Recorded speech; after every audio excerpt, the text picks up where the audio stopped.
with all of you. And at the end, we will stop the recording. But in regard to the structure of today's presentation, we will first present our speakers, and later they will have their own presentation, which will be around 20 to 30 minutes. At the end, we will have a 20-minute session or 25-minute sessions for questions and answers, and to engage in an overall discussion. Please feel free to use the Q&A, the chat box for any questions that arise as the presenters will be talking, or at the end as well. And as I said, I would like to ask we will be recording the presentation, and for the Q&A questions session, we will stop the recording in order to have a more fluid discussion and an insightful conversation. So first, I would like to introduce our special speakers today. Dr. Catherine Turner is currently Associate Professor of International Law at Durham University and the Deputy Director of the Durham Global Security Institute. She's an academic, trainer, and consultant who advocates for greater use of inclusive mediation and peacemaking practice through research and policy engagement.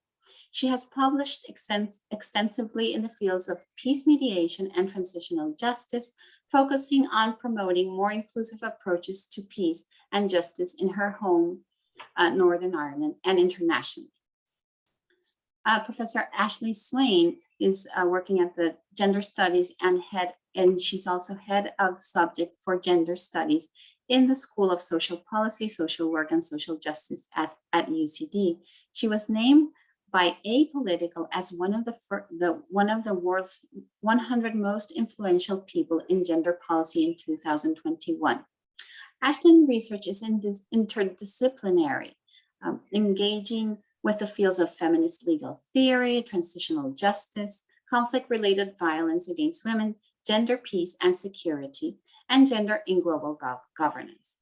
Prior to her academic roles, Ashlyn worked with the United Nations and international NGOs in humanitarian and post-conflict recovery settings at a global and also engaging in global policy levels, and today continues to be engaged in advisory roles with international organizations. So now, Catherine, Ashlyn, please, it's your turn for starting the presentation. Take your time to share the screen, and well, welcome to this space, and welcome all. Thank you very much, Krishna, for the introduction, and welcome everybody, and thank you for coming along. So I'll just share the screen. So as Krishna has said, what we are talking about today is the relationship between participation and protection under the United Nations Security Council, the Women, Peace and Security Agenda. And just by way of background, this is a project that we've been working on for a couple of years now, and that we're going to continue to develop through more case studies. But at this point, what we're thinking about and talking about today is the conceptual and normative underpinning of these two pillars and the relationship between them, and some of the questions that we think are important to ask at this early stage of thinking around the nexus between women's participation in women, peace and security in one hand, and the protection concerns that come with that. And just so that we're all clear and on the same page, what we're talking about when we talk about the Women, Peace and Security Agenda is the series of resolutions and the policy development that has come and has flowed from the Security Council Resolution 1325, which recognised a role for women in participation in all forms or all areas of peace and security, and also the importance of the protection of women's rights in armed conflict as well. So this is the space that we're working on, and what we're going to look at today are the resolutions themselves, the way in which they've developed along these lines of participation and protection, the evidence of an emerging kind of engagement between the two elements of participation and protection, and some questions that we think need to be considered at this early stage of this normative development to make sure that this is a useful and a productive development in the Women, Peace and Security Agenda, and not a harmful one. So by way of introduction then, From the first resolution, since 1325 and 2000, we now have a series of women, peace and security resolutions that have laid out expectations in terms of women's participation in peace and security, and also the importance of their protection in these contexts as well. And these two concerns of participation on one hand and protection on the other has led to the development along parallel tracks of two dominant areas of normative concern within the agenda. So the idea of women taking part as agents and as leaders within peace and security on the one hand, and with women as victims primarily of conflict-related sexual violence on the other. And the fact that we have sort of a balancing out of these resolutions, 5 on one and 5 on the other, demonstrates the dual importance attached to both of these. So women, peace and security isn't only about participation or only about protection, but that both are important within the agenda overall. But research has pointed to the difficulties that has come from this, particularly the development along parallel tracks, is that within the agenda then we have two distinct types of women, if you like. So the agentic leader, the woman, the activist, the peace builder, the human rights defender, for example, who is a leader in the peace and security space and who should be supported to participate in that space on the one hand. And then under the protection resolutions, we have women as victims, victims of conflict, victims often of sexual violence as a weapon of war, for example. And particularly in the early years of development, we were seeing little overlap in terms of the concerns of participation and protection. But as Ashley is going to outline in more detail in a moment, there are now signs in the text of the resolutions at the Security Council of recognising the interrelatedness of participation and protection, and that we can't look at women's participation particularly without looking at the protection challenges that brings. But from the research, we and others have identified certain risks of this in terms of perpetuating certain ways of thinking about women in conflict, particularly the risk of perpetuating women as victims and perpetuating the idea of women as in need of rescue, for example. And so the key questions that we're exploring in the paper and today are: what are the risks in bringing together agency with victimization, as would be necessary to properly explore the nexus of participation and protection? Can this binarized approach, so the distinct approach of leaders and victims, be overcome without further essentializing women? And will efforts to be consumed with protecting women rather than with protecting their rights? And so we're going to explore each of these in more detail.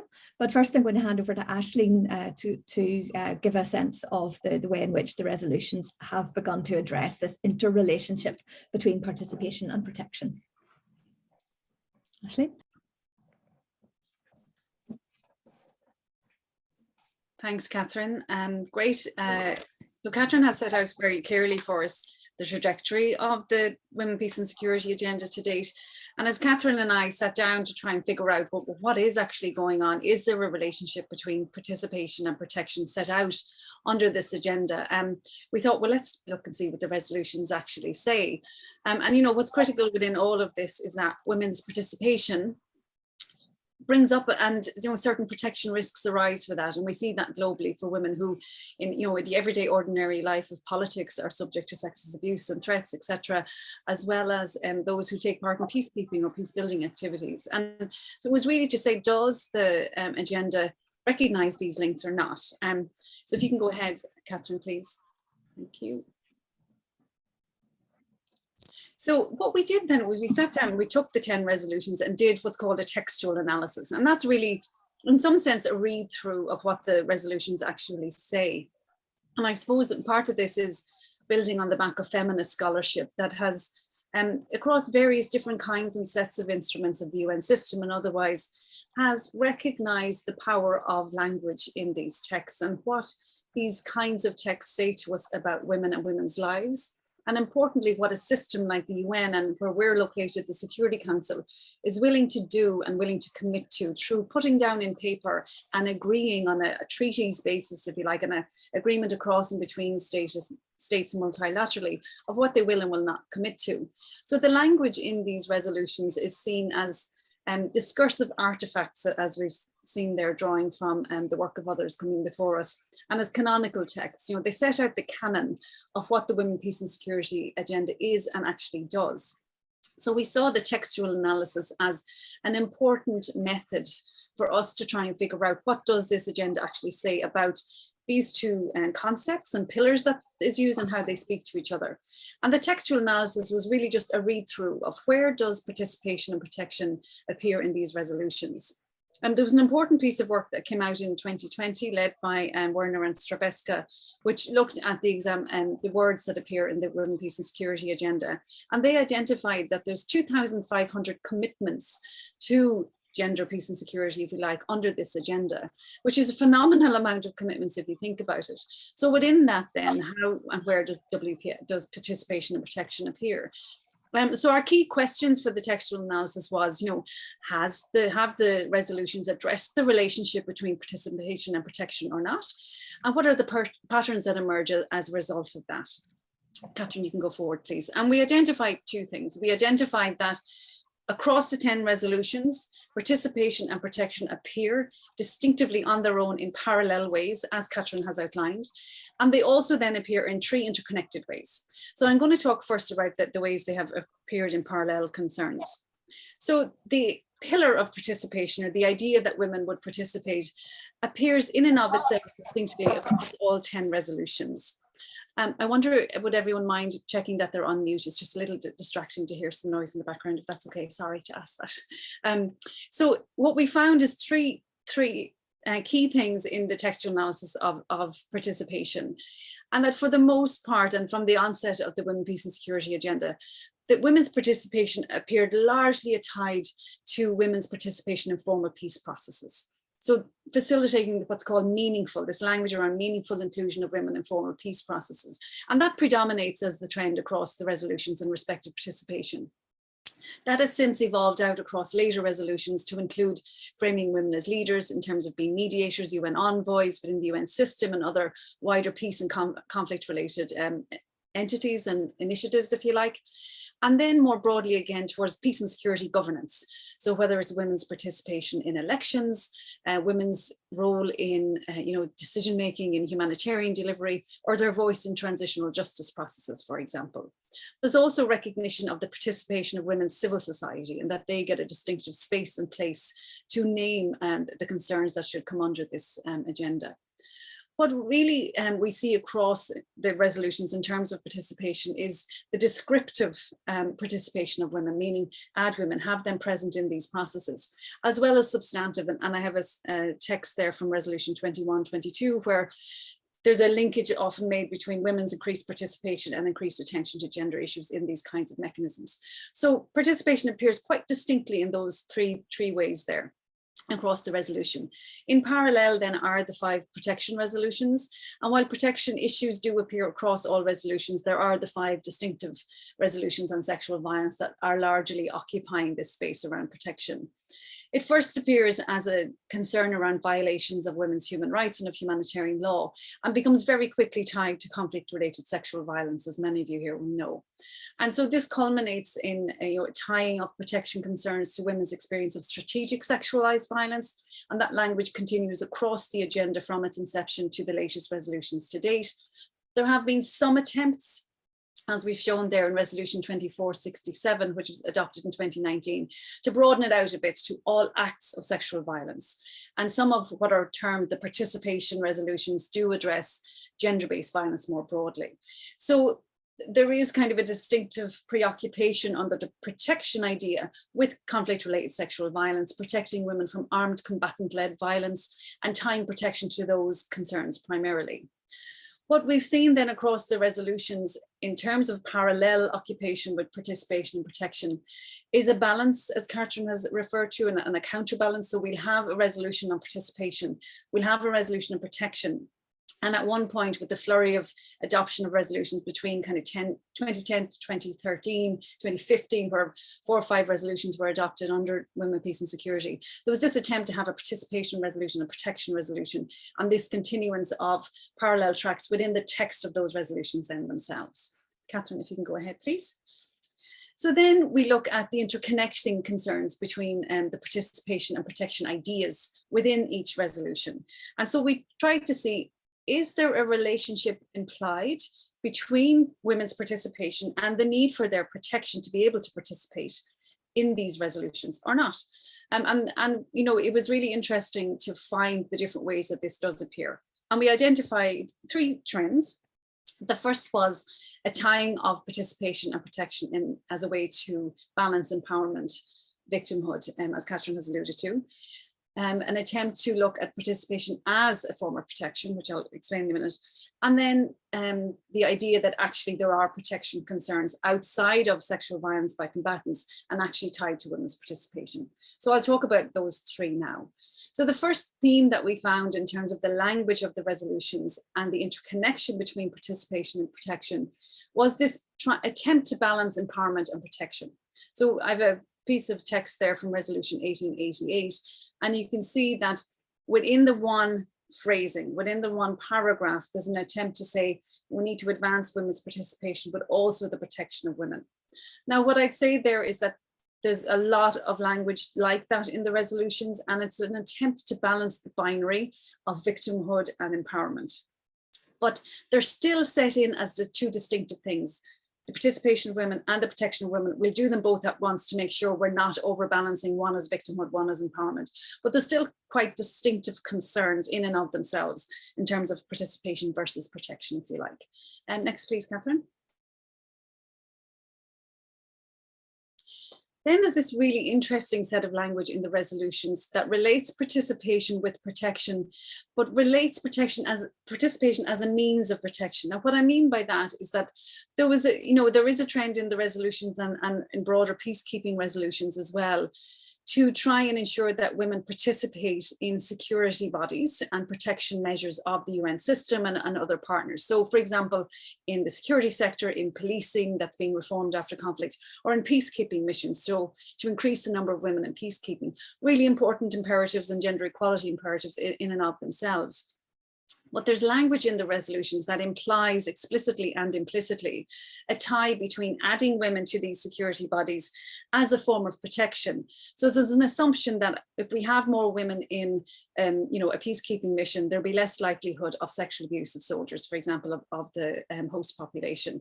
Or that if we add women into peacekeeping missions, we create a space for more women in the population affected by conflict to be able to report sexual violence to women officers.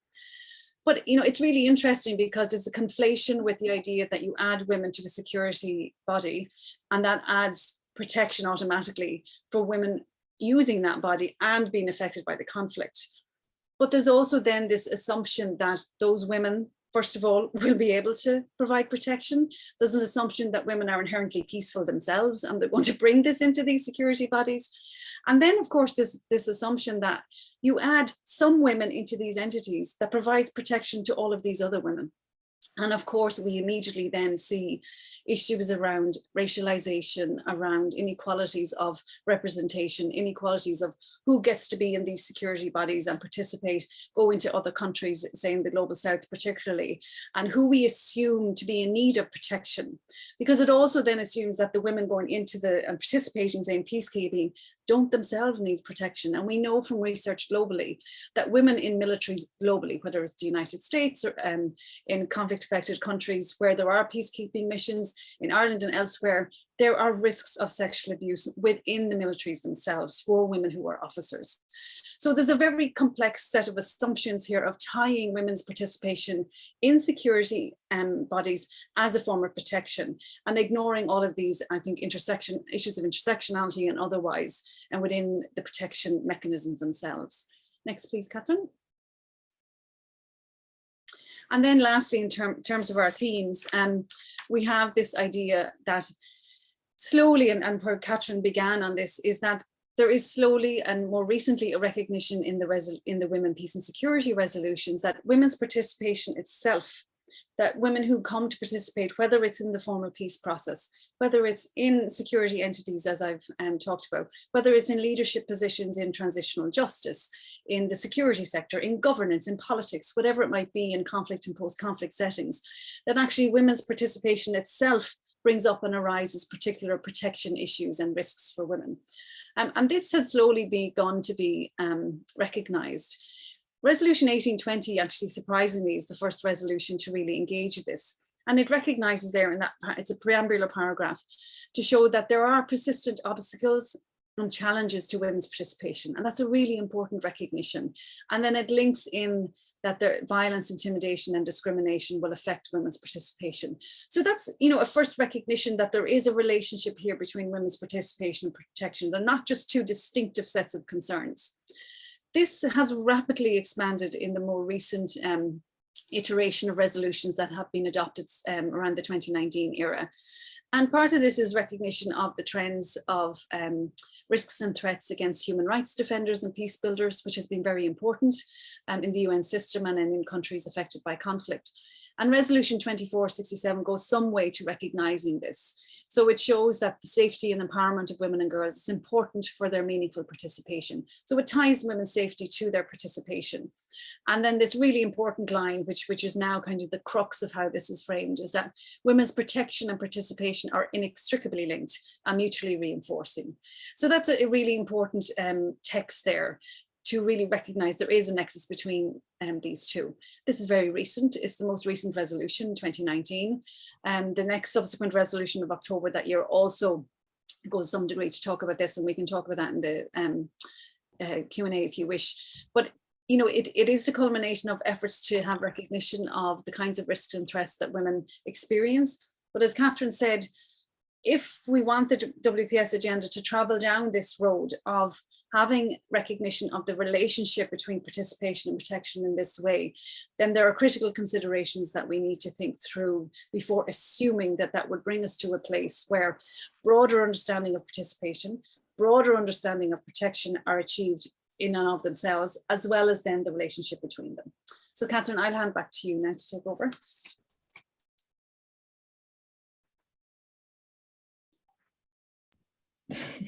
Operating the microphone and the screen at the same time, it's too much. Okay, thank you. Thanks very much, Aisling. So this is the basis then of sort of the questioning and the analysis that we are putting forward today, and for your thoughts and for discussion. So as I said, what we're looking at are the risks and the challenges of these synergies. We identify three, the first one being the securitization of participation.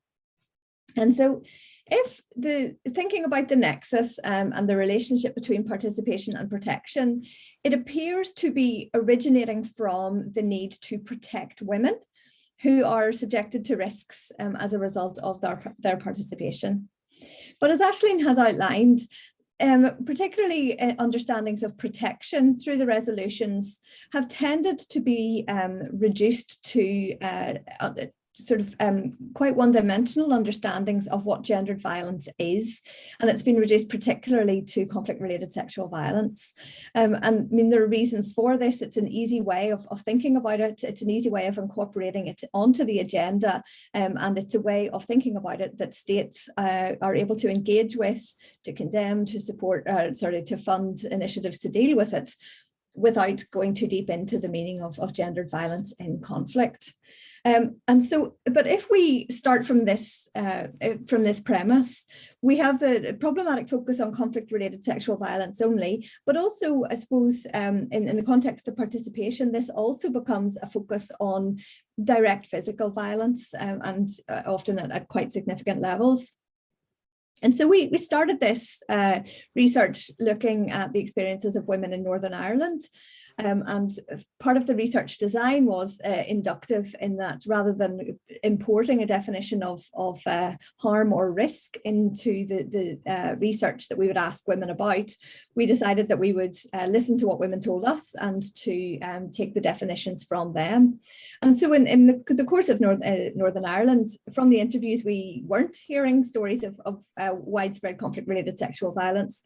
We were hearing about much more granular and diverse forms of risk and threat, and some forms of violence as well, that women were experiencing, so online harms and threats, for example, but much less related to the type of conflict-related sexual violence that has come to be associated with protection under the Women, Peace and Security agenda.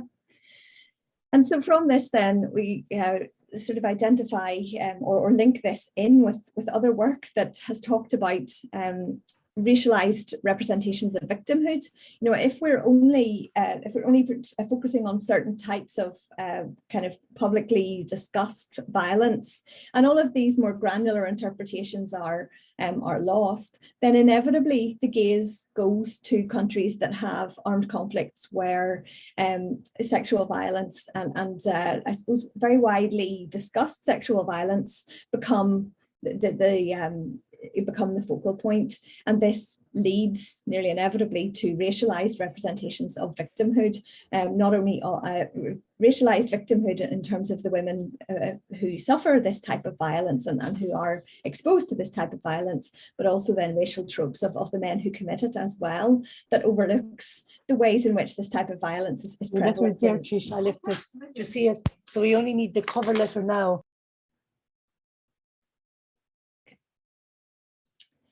Okay, so we thought that there was a deeper question there that needed to be addressed around who is experiencing forms of violence and what types of violence, and not falling into that kind of trap of associating with only certain types, but rather listening to kind of the range of gendered harms and violence that women were experiencing when they were participating.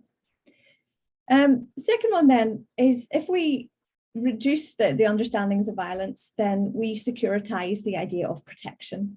And as we've mentioned, that we protect women's bodies rather than their rights. Okay, and I think all of this comes together quite neatly in terms of the ways in which it has begun to develop, with early indications of a focus on women's safety. So the protection of peace builders, the need to extract peace builders from Afghanistan, for example, the protection of human rights defenders, and a particular emphasis on the safety of women who are exposed to risk as a result of their participation. Okay, and what we would say is that this is part of the story, but we can't allow it, or we shouldn't allow it to be the whole story, because if we focus only on the safety of these particular women, then we're overlooking the deeper levels of gendered violence within societies that are underpinned by sexism, by racism, and indeed by some of the normative frameworks themselves that allow for this.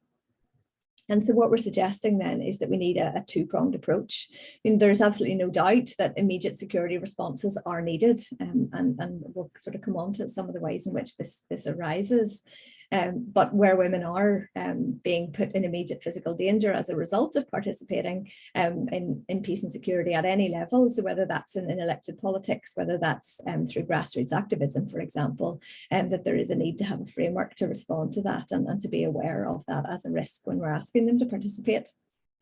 But it also needs to be coupled then with a longer term view of what constitutes risk and how it arises. That looks beyond the high level, looks beyond the immediate threats to life, for example, and beyond the threats of conflict-related sexual violence, into some much more systemic questions around how and why women are exposed to these types of risks, to these types of threats, and indeed also why they are effective. What is it about the structures that allow these to happen? Okay. So the second one then is essentialism and hierarchies in women, peace and security. And this links, I think, to the question of securitization as well, through the question of who is participating, and who are we trying to protect when we are talking about the nexus between participation and protection. And until now, we have seen, I suppose, something of a reliance on what Laura Shepherd called the superheroines of women, peace and security. So the women who, through their agency and their activism, are able to exert impact or bring about change in the structures of peace and security through participation. And this has been a particularly knotty one for women, peace and security. It's been very difficult to disentangle the desire to promote what it is that women bring to peace and security and why we want them there from some of these problematic then consequences of it, if you like. So the assumption, as Aisling was talking about, that the presence of some women in these structures is enough to transform them for all women, that the women who do have access to them and who do manage to participate they're somehow responsible for bringing about this type of change, or that they are even capable of doing that within the confines of the structures that they're being asked to participate in.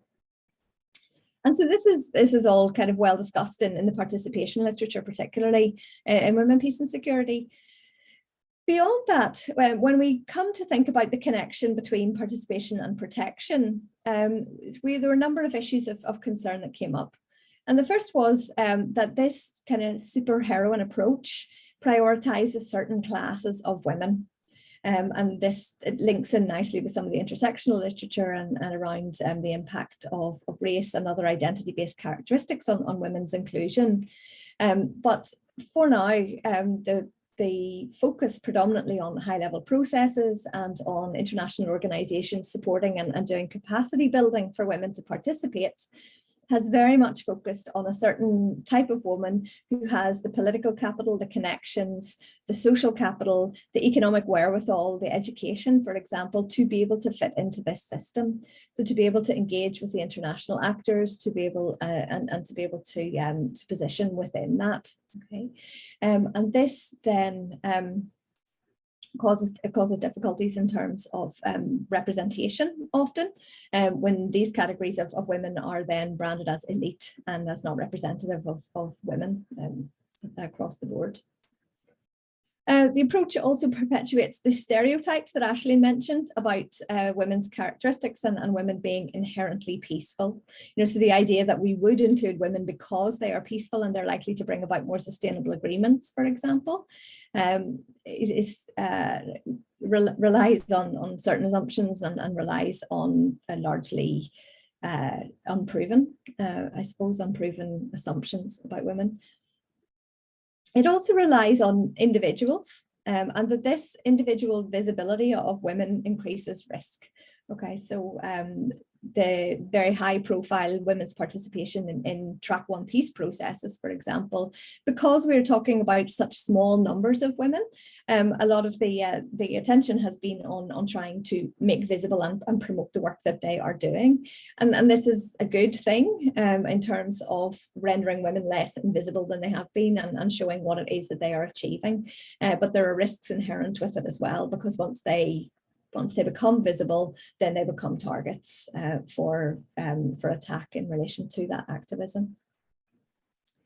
And then as what we have termed performative protection relies on the rhetoric of saving women. Okay, and this is where we're particularly concerned that this is going to intersect with the securitization issue.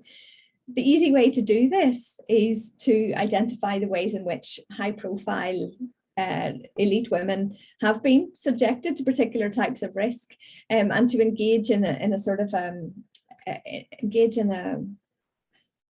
performative is the word I'm trying to think of a more nuanced way of describing this, but to focus all of the attention on the ways in which they must be rescued or that they need to be saved because of these risks to them. And as we said at the very beginning, this really relies on the protection of the women individually themselves, rather than a broader focus on the question of rights and what's giving rise to the risk in the first place. And so from each of these kind of categories and each of these problems within the superheroine characterization, what we're seeing is that it's fundamentally overlooking the structural inhibitors in terms of why women aren't able to participate in these. It looks specifically at very narrow tracks and very narrow ways of training women to to fit into that track, rather than looking more broadly at how the structure or the system would need to change to be able to accommodate more women, to be able to accommodate better the lived reality or the lived experience of women when it comes to these types of risks. It also excludes women who don't fit the defined categories. And as I said, that I mean, I think probably naturally where this has begun is with a focus on peace builders and on human rights defenders. But that's a reasonably narrow category of woman within the grand scheme of even political life, but certainly within the scheme of peace and security. What we've been trying to do with this research is to try and broaden out the definition of participation to capture women who are participating but who don't identify with these categories. And these types of women can fall into two categories. They can be those who are really not peace builders, okay, political activists, political agitators, highly partisan political operators and effective political operators who are equally exposed to risk as a result of their political activities, but equally deserving of protection, but don't fall within the category of peace builder, human rights defender. And on the other hand, those who don't identify with the category because they see themselves as operating in a more neutral role within the system. And this came out quite interestingly in Northern Ireland, particularly where the agreement required independent oversight of bodies and the way in which some of the post-conflict structures were to work. And we were finding women in these positions who were left out of the scope of a lot of protections because they didn't fit neatly into one category or the other. It also applies where you have women in state institutions, for example, that wouldn't be classed within the same kind of civil society framework, but who are nevertheless there. And the agenda, as Aisling has outlined, does focus or does try to promote the presence of women in high-level positions in security organisations, for example, justice organisations and institutions. And yet the women in the high-level positions there weren't necessarily captured within this framework either. So we want to think really carefully about when we define participation, who might be being excluded if we only use the superheroine trope, sort of the idea of the women who are going to manage to change the system through activism. And as I began with, if we focus on this, then we're addressing only narrow categories of risk as a result. Okay, so we're addressing the types of risks that certain types of women are exposed to, but not the risks that are potentially preventing others from even being involved in the first place, preventing participation at an early stage. And we started to see a very circular relationship between participation and protection, whereby women who considered participating were subject to threats and abuse and all kinds of risks that then made them question whether or not they wanted to participate in the first place. And we see a high attrition rate of women in these positions because of that. And those that are left are coping on their own resilience and their own informal networks rather than through structured policy protections that come through the Women, Peace and Security agenda or through any sort of gendered framework for policy in respect of women's participation in peace and security or politics broadly defined. And if this is if participation and protection is to be developed, then this is something that we would need to be asking, how are we making sure that broader categories of women across all different kind of spaces of peace and security are included within this. And as a result, how do we capture the nuance of their experiences and how do we address them in a way that enables them to continue to participate? So we had some suggestions, Aisling. Great, thanks, Catherine. And yeah, so I'll just be really quick, just in the interest of time, and let so people can come in and chat to us. One thing we did think about as we went through this research and that kept reoccurring to us is the ethics of how participation and protection are advanced through this agenda. So, there seems to be, and others have written about this before us, and it's really interesting, there's this pull of the Women, Peace and Security agenda. And certainly, having worked at Security Council levels, New York myself, this really curious interest on the part of member states to get behind WPS. It's the most kind of attended debate in the Security Council annual calendar. Everybody's on board with this. There's this pull of pushing participation. There's a pull of protecting women from sexual violence. There's something purist about states' ability to get on board with this. And I think we need to pay really careful attention to that in terms of the synergies of both going forward. And we really thought through of the need for a feminist ethics of care here, because one of the things, and Catherine has outlined so well, is that while we want this nexus, say, between protection and participation to be thought through and brought forward, and there's a necessity for that.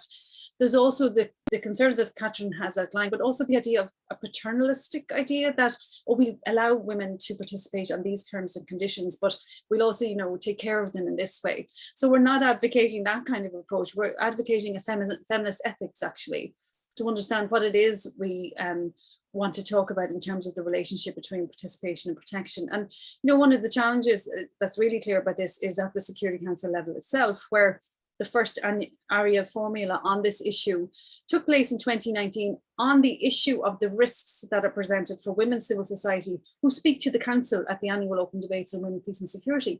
Those women have had to be evacuated from places, have had intimidation and threats because of their participation as civil society in the council itself. So this extends from the council right out to the programming and participation in all areas that Catherine talked about. And if you can go forward, please, Catherine.